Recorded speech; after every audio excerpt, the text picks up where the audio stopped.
Hi, I'm Suzette Martinez Standring, and welcome to It's All Right with Suzette, a half-hour show about authors and their works. And today we've taken the show on the road to Northampton to interview and talk to Jacqueline Sheehan. She's a New York Times best-selling author, a New Englander through and through, and a psychologist. And her new book is A Tiger in the House. I've read it. It's fantastic. It was so worth it to take the journey up here to talk to you about your new book. So, she has a wonderful background in writing. She's been awarded residencies in Hawthornden Castle in Scotland, Gentle Arts Colony, and Turkey Land Cove. I personally first met Jacqueline when she was giving one of her fabulous writing workshops at Grub Street, and I have to tell you, it was so helpful to my own writing, and it's really a thrill and an honor to be able to talk to you today. Well, thanks, Suzette. And I should say that this interview is worth 400 miles, if you add it all up. You are worth 400 miles, Jacqueline. Now, your book, A Tiger in the House, is a mystery, a thriller, and I couldn't put it down. I don't want to do any spoilers, so why don't you tell us about the storylines? Okay, and I'm so glad to hear that you couldn't put it down. That is what I'm hearing from people, and I'm thrilled, totally thrilled. So this story started about 6 years ago when I read a little news article.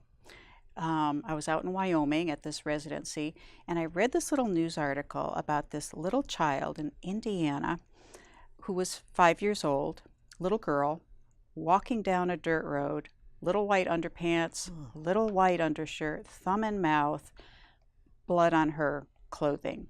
And she was found by some good Samaritans who took care of her.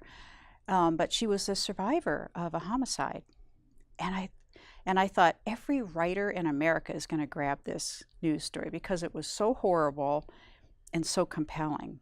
But as it turns out, I was the only writer who did, and it just fermented inside me for several years. And at the same time, the opioid heroin epidemic nationally, but particularly in New England, was just blossoming.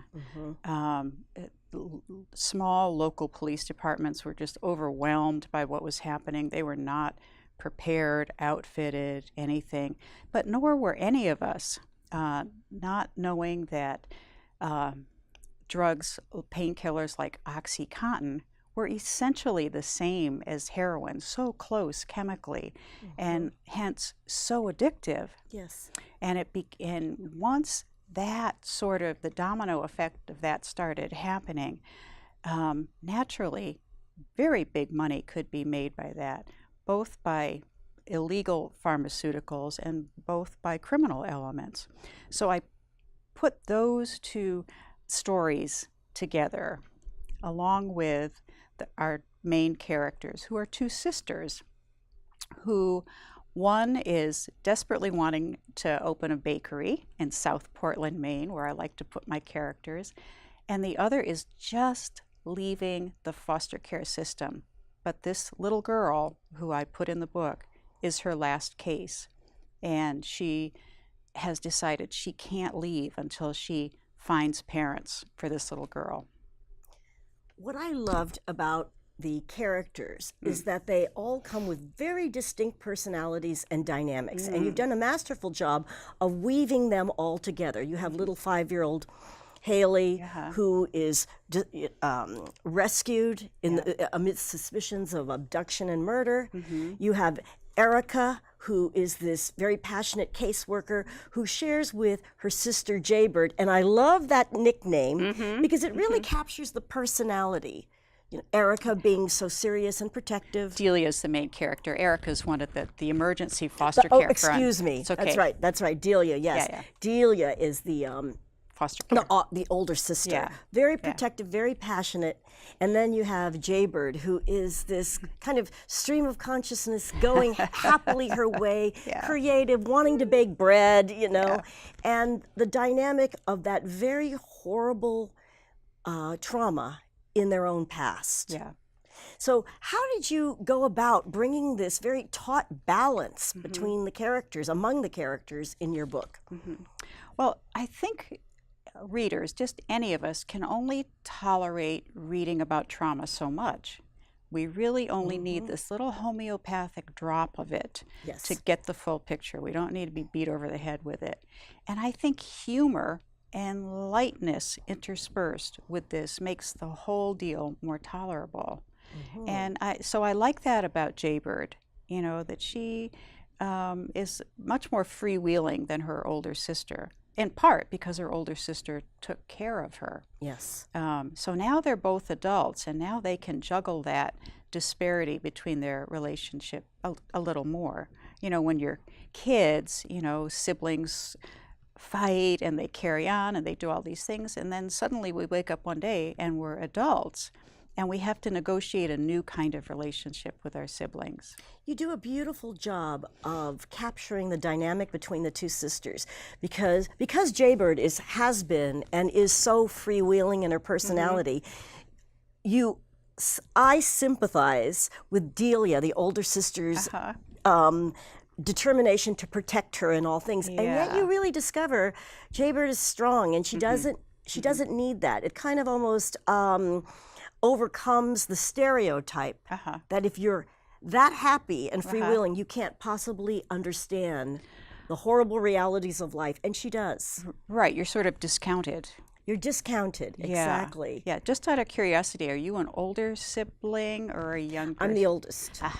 And I'm the youngest. Oh. Yeah, so it was fun for me to be more in the older sibling's head because, you know, I had 3 older sisters, and they were all kind of bossy. I don't know. Yeah, I've been vaguely accused of that.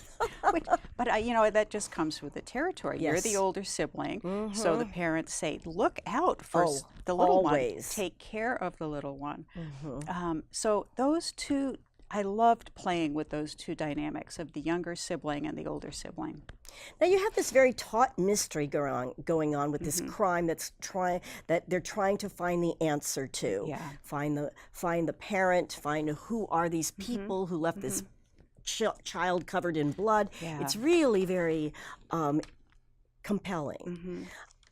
What I got out of it was this theme of moving forward through almost possible obstacles. Delia's trying to move forward from her previous job into this new life, this new partnership with her sister. They're trying to move forward with this child, the mystery of this child, and there's other characters too, entering new chapters in their life. When you wrote this book, did you have a theme in mind, or how did it come together where the reader sees this commonality of pushing forward through trauma and obstacles? Well, I've been a psychologist. So there you go. There you go. So really, most of my novels have a psychological element to them. And very often about grief, or I don't usually say that in publicity because who wants to read about grief? Not so many people. But when you put it into a story and a plot line, people resonate to it on a very deep level. So the thing about, leaving one aspect of your life, moving to another under hardship, you know, I guess that's sort of been my life in a lot of ways. I've had a lot of different jobs.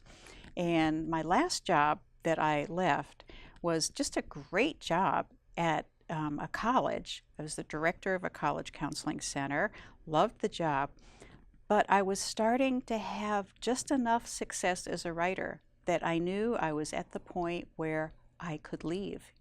I could leave, and it was a bit like walking up to the edge of this cliff, not knowing where the bottom was and taking a dive you know, and I think that's what all these characters, what several of these characters are up against. Yes. Um, And you do a very engaging job of bringing a lot of personality traits, environment, different elements of personality, and I can see where you bring your background of psychology into it. And yet you've also experienced a lot, as you say, a lot of different experiences in life because your characters are very rich.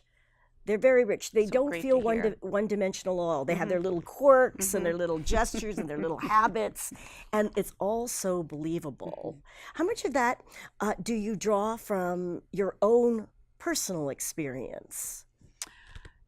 Well, you know, there's always my personal background and experience that gets woven in. What I enjoyed the most, I'll have to say, is writing about little Hayley. Because, you know, she's 5 years old. At age 5, you know, kids are sort of dream time, wake time. They're in this sort of in-between land. And she's not able to give a lot of concrete information. But she's able, if Delia can decode it, Hayley is giving her information all the time. It just comes out in pictures, in stories, in songs. Her attachment to a Maine Coon cat, you know, it's all coming out. Delia just has to catch it at the right moment. I thought it was a wonderful insight into how social workers help children because you go into a lot of the techniques, a lot of ways of communicating with small children so that they don't feel threatened. And actually, I learned a lot from that. Yeah. The most fun that I had was being able to put the art therapist in there with Hayley. And not pressuring Hayley to draw anything specific, but really kind of opening up the venue for this little child to be able to release some emotion and enjoy herself. But in fact, the drawing that she produces is terrifically helpful to Delia. That's so true. That's captured so well. And also, you know, in the news, we always tend to hear bad things about, you know, child protective services and, you know, all that kind of stuff. And I thought your book gave a really positive insight into the hardworking people and the people who care so much and the things that they encounter in their jobs, the obstacles, the challenges, and yet this love of children really does come through. Yeah. And I thought it was actually a kind of rare look into the field. Yeah, I interviewed quite a few people in foster care, social work, and because, you know, you would think they would sort of live a career life of constant terror that they're going to miss something, do something wrong, because 99% of the time they're doing the absolute best that they can. We don't get to read about any of that until something goes wrong in a really big way, until there's the death of a child, you know, a case got overlooked and so forth. So I really wanted to shine the light, if I could, on the 99% of the time for these really hardworking, not very well paid people. Who obviously are in it for the love of it. Yeah. Now we have to move to break, and in just a few seconds we will be back with Jacqueline Sheehan, the New York Times best-selling author, and her newest book is The Tiger in the House. And we'll get more into writing about a sense of place and all kinds of wonderful insights into her great book. So stay tuned.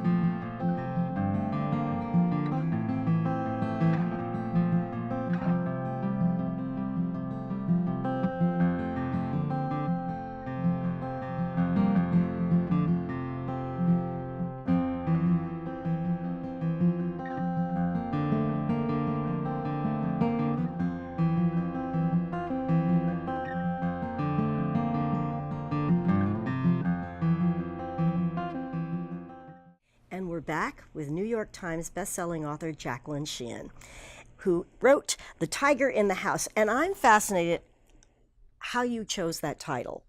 Where does it come from? What exactly does it symbolize to you? And what do you hope that it conveys to the reader? Because I know the selection of a title is such a process. Yeah, it really is a process. So there are some things I can't say about the tiger in the house. All right. But very quickly, we learned that about the heroin pipeline, the explosion of heroin, opioids into this area of Maine, New England. And I really did look at that as, a tiger should not be in a house. If a tiger was in a house, something is so terribly wrong, and it would be disruptive, it would be dangerous. So there are several layers of meanings to it. And I also, it played in well with Louis, the Maine coon cat, who sort of becomes Hayley's familiar in a way. And if you have ever known a Maine coon cat, they're very dog-like, and they're very protective, and they have these enormous paws. They're like mitts, really. And I thought, well, okay, Louis can be the good tiger, but there's a bad tiger out there, and that's what Hayley is afraid of. She's afraid of the bad tiger. And there were many things that I loved about your book, but the very powerful sense of place. Mm-hmm. You set this story in South Portland, Maine. Yeah. And I felt that you captured the locals, the flavor, the environment in ways that people who visit as tourists will never be able to see or typically don't see. And yet I felt when I was reading the book like I was right there in that very tight protective community in this beautiful set in nature in many ways, and you just really captured it so well. Now tell us how you do that, because I think capturing a sense of place is very difficult. Yeah. Well, it's a little bit like pulling the essence out of a character. We don't write every single thing about a character. We pull something out of it that is the most essential. So I usually go for a sense of smell, of course, the visual sense, anything tactile, sounds that are associated with a place, any sense that I can pull out of a place. But also, I think it helps if you sort of resonate to a particular place. And I sort of resonate to this part of Maine. Several other books were set on Peaks Island, Maine. And I used to go to Peaks Island pretty regularly, a couple weeks, a month, here or there, and go up there and write. And just began to really pay attention and listen to the kind of people who might live on an island, the kind of people who lived in Portland. And then for this book, I was drawn to it's not quite so true today, but South Portland had this wonderful sort of blue collar attitude to it that I really liked a lot. It wasn't fancy, it wasn't gentrified, but it was sturdy. People counted on each other. People weren't fancy in South Portland. And I thought, okay, that's a good place for a story. So you grew up in Maine? No. Oh. No. You would think I would because think this is like book number 3 set in Maine. No, I grew up in Connecticut. Oh, yes. Yeah. Did not ever even go to Maine till I was probably 18 years old, and was up there just for a week camping, something like that. And yet there was something about it that you really felt drawn to. Yeah. And something about it that you felt it was possible to write on a very deep 5-sensory level. Yeah, yeah. That's interesting. Well, there's, once you're close to the ocean, there are a lot of sensory, it's almost like extrasensory things that you can pull in, because that's why people are there. They're there because they love the smell of the ocean. They like to walk on the beach. There's the seaweed. There's the wind. The wind has a different smell to it near the ocean. It does attract a different sort of person, I think. Now, when you were creating your characters in this locale, did you talk to people specific to the area? Yeah, sure. So that you could capture their manner of speech and their I personality? didn't dare try and capture the Maine manner of speech, because anytime I've seen an actor try and do that, or it goes so bad. It really goes quite badly. So I did not try to capture that. But even without the inflections of dialect, let's say. I felt you did a really good job of capturing the dialogue just as you would probably hear it between locals. Yeah. Well, I did spend time talking on several occasions to police departments. Did a ride along at one point with the Portland police, and that was very illuminating. One thing I just didn't realize about the police, so they're on an 8-hour shift. If they're patrolling locally, it's an 8-hour car trip. I thought, oh, really, that's what it is. Of course, they're looking constantly, but they're sitting, unless they stop and get out and interact with people. I thought, I just never thought of that before. 8 hours in a car. 8 hours in a car. Oh, I don't know. Yeah. No can do. Can do. No. And for this book, I interviewed just a wonderful detective in South Portland who was just a gem of a guy, total gem of a guy. And his attitude, I hope I captured it with Mike Moretti, this character. His attitude, I asked him what motivated him to go into police work. And he said 2 reasons. He said, first, children. He said, children need to be protected. They need an extra layer of protection.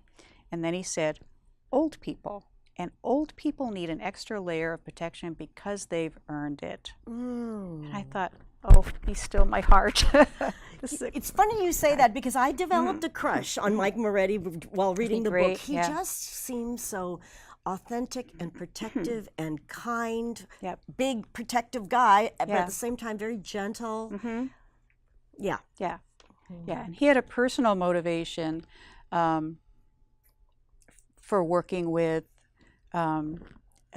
people who had become addicted to heroin. Yes. Yeah, because his niece had overdosed. Oh. Wonderful character. Yes. Wonderful high school girl, ready to graduate, go off to college, had an injury, began taking OxyContin, and was one of the, about 25% of the people who go on something like OxyContin become addicted to it. Yes. Yeah. Well, since you bring that up, it's interesting to me. I could talk to you all day long, really.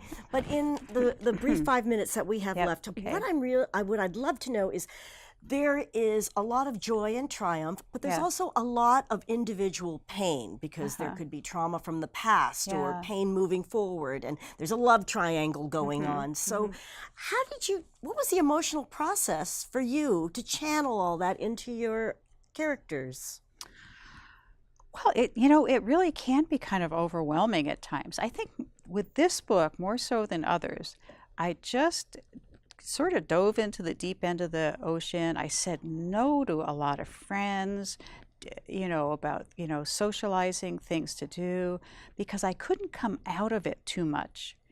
Because I had to stay in that sort of emotional depth with most of these characters.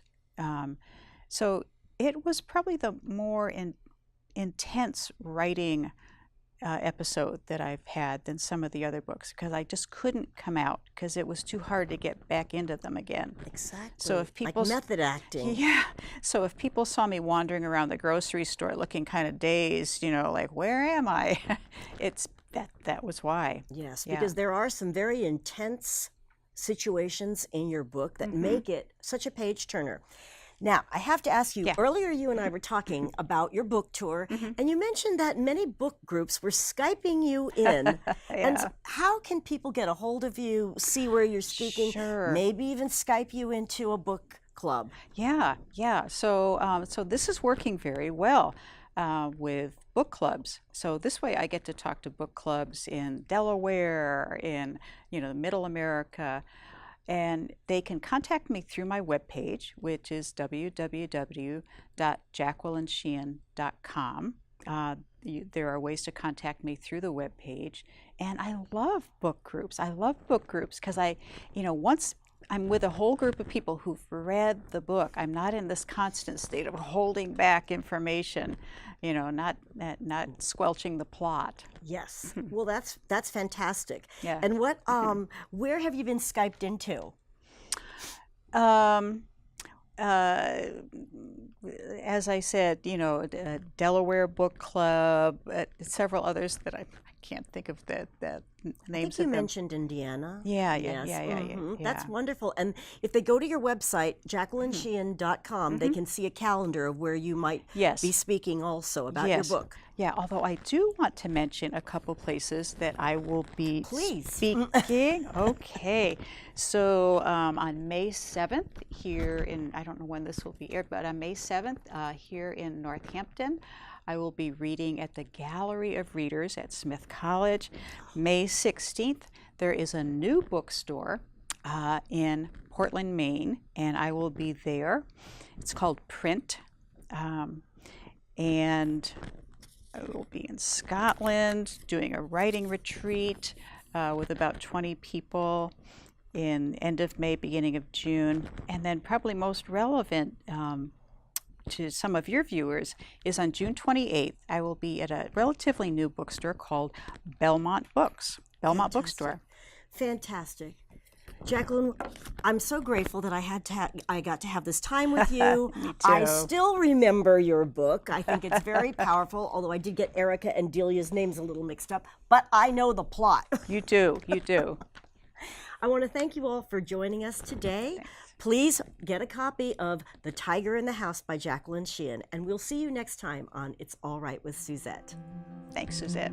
Thank you.